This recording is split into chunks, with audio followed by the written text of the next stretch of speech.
डलवावेला तैयार रहलू हो गले मिल धके या कवार रहलू रंग डलवावेला तैयार रहलू।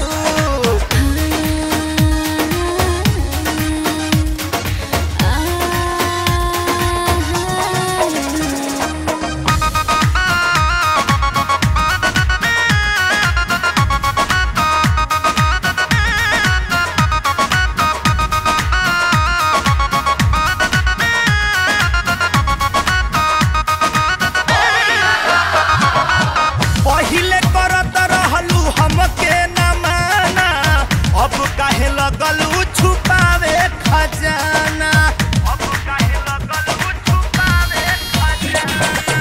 रहनी कुंवर मजा हमरा से मरला रंगमाया वीर हमरा ढोढ़ी में रगड़ला।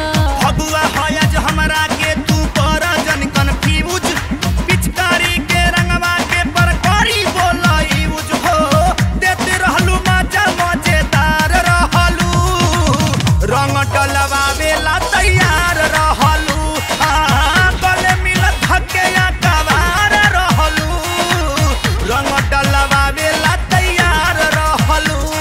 बोला ना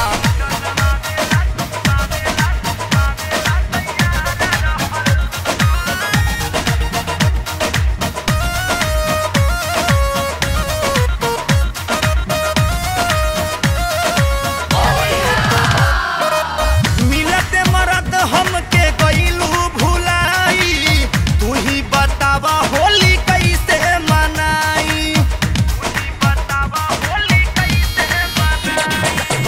पहले वाली बात नइखे कर जाने जिद हो होली में हमसे कुछ रखना उम्मीद हो। मिलल बड़ू तब की भर तू खेलिल हमसे होली और कुछ ना करे देबू त रंगे दलहना चोली हो पाठक गोपाल खाती खाड़ रहलू रंग डलवावेला तैयार